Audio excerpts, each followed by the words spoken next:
Good morning here in beautiful Raywick, Kentucky. We got a project going on this morning. As you can see at my driveway, it's kind of steep. It's actually pretty steep. Video doesn't do it justice here. Let me see if I can get this camera switched around.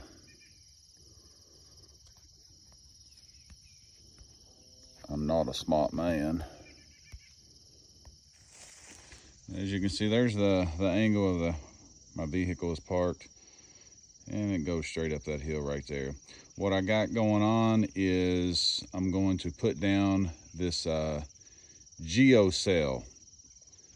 I'm going to backfill it with some dense grade gravel, compact it down, and hopefully that prevents me from washing away. As you can see, I got some ruts kind of right in through here, and people come up the driveway and they start spinning, and it creates ruts right around in there and on up through there. You can see some little gullies right in here through here where the water's kind of washing it down. I had to put a culvert in right about in here and displace some water over into this little ditch there. But I'm going to be putting down this stuff.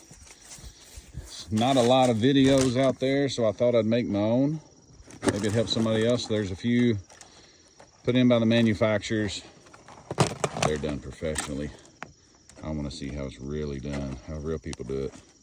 So I'm gonna try to make a video with this. This is 4-inch. It's pretty thick. Came with some clips to help connect it. I didn't know that till I opened the box up. If you watch some of the videos, they have some other clips that you can buy to kind of connect the different grids. I bought 7 grids. I think these are 10 by 30. They came from Vevor, V-E-V-O-R. Kind of looked like a sketchy website. I was kind of leery to order off of it, but I did, and I got it pretty quick. So I'm satisfied with that. That was the cheapest place that I could find it. So I'm going to take my tractor. I'm going to drag this down to a clean, solid base. Put down my grid, and then, like I said, I'm going to fill it in with my dense grade gravel there. And I'm by myself, so I'm going to have to do a little bit, come back, film, and let you know how it goes. Stay tuned. All right, got it all graded out down to a hard surface. Initially, I had a slate, had some slate hauled in here and compacted down for my base. And then over the years, I've had some dense grade on it. It lasted, I don't know, about 4 years or so. So it did okay before I finally got to this point. Looked into blacktop. It's gonna cost, my driveway's close to a 1/4 mile long. It was gonna be around $25,000 to do that. My grid here, I believe it was right around $700, $500 for a load of gravel and a little elbow grease. We're gonna see what happens. What I'm gonna do now, I'm gonna start up here. I'm gonna stake this down. I bought some rebar, just some 1/2-inch rebar. I'm gonna cut it down into probably 18-inch lengths. Stake it down, and then pull it down to the bottom of the hill and stake it down throughout, just to kind of keep everything from sliding. And you can see I got there's a little bit of a curve here, and then over here it kind of curves around a little bit. And this stuff is flexible, so you can kind of mold it the way you want. This corner over here, I'm probably going to have to cut like a triangle shaped piece and to piece it in there to get it wide enough. But right here, this looks like it's going to be perfect as far as my width. So I'm going to get that stake down and stay tuned.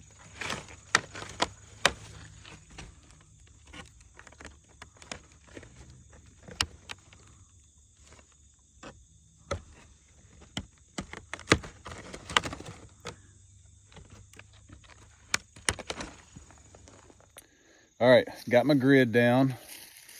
See if you can see it. There's back. I already started backfilling it just a little bit, kind of anchor that down. And probably gonna go one more run up the hill there, but I'm gonna go ahead and backfill this to make sure that I have enough gravel. I probably could have got away with just the 2-inch sails instead of the 4-inch. Learn from my mistakes. And I got a little ambitious with my 18-inch rebar. Wasn't driving down in this slate, so I cut it in half, and 9 or 10 inches is plenty.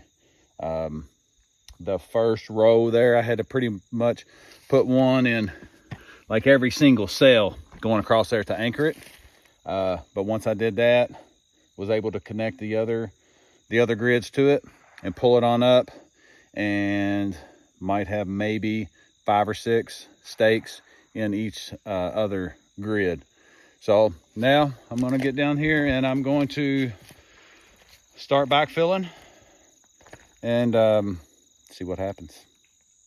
So here's the grid from the bottom of the driveway. I probably brought this a little bit too close to the road right there. It's going to have kind of a pretty steep little drop off there. We'll just see how it wears, and if I'm going to try to taper it off, but with the water rushing down through here, it's probably just going to wash it away. But we learn. All right, I'm going to backfill. All right, it's 4:30 in the afternoon, Saturday. Started around 10, finally got her done. Took about 30 minutes lunch break, so about 6 hours, and I didn't do a whole lot. I mean, it was a bunch of work, but didn't cover a whole lot. I did not get to add that last run because I ran out of gravel. This bit here is about 60 feet, and it took me a triaxle load of dense grade to fill in the 4-inch sails.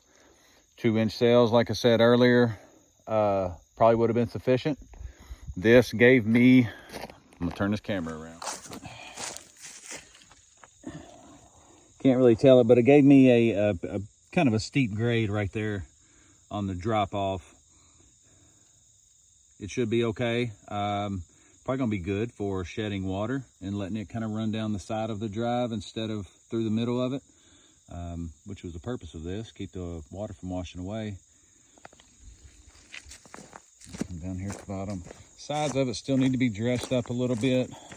On the other side especially, you can still see some of the sails kind of sticking out there a bit. Kind of tapered it off here at the corners. My UPS man likes to cut this corner right here and shoot up the drive. You can see where I was running over it with the tractor. It kind of has a little bit exposed right there. As I was showing you earlier, I probably brought that down a little too close to the road. Should have cut it back a little bit and that would have been fine. But it seems to have packed down really good right in here where I've been running back and forth. And you can see the little black up through there where I need to kind of taper those edges off.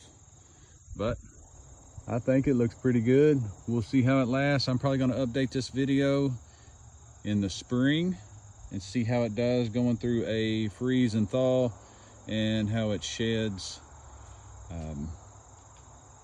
water this fall, and if I can scrape it this winter for snow. Luckily here in Kentucky we don't get a whole lot of snow. A few things I learned. Like I said, 2-inch sail's probably been good enough. Here at the end, whenever I put my rebar in there, I don't know if it helped or not, but I took some bags of Quikrete. I just took a couple of them, sprinkled it around through there. I don't know. It's not going to hurt anything. I wish I had a vibrating tamper, because as you kind of walk over it and drive over it, you can kind of, it feels kind of hollow. It just needs to settle. So we got some rain coming in the next couple of days. Nice long shower would be awesome for it. Hopefully it's not a downpour, and that should help everything settle in real good. I'll probably have to come back in a couple of days and regrade it, maybe sprinkle a little bit more gravel on top of it. But it was daunting to think about, because I didn't know anything about it and there wasn't a whole lot of videos. But it's not bad. A little bit of manual labor, not bad at all. If it works out, it'll be awesome. A whole lot cheaper than blacktop.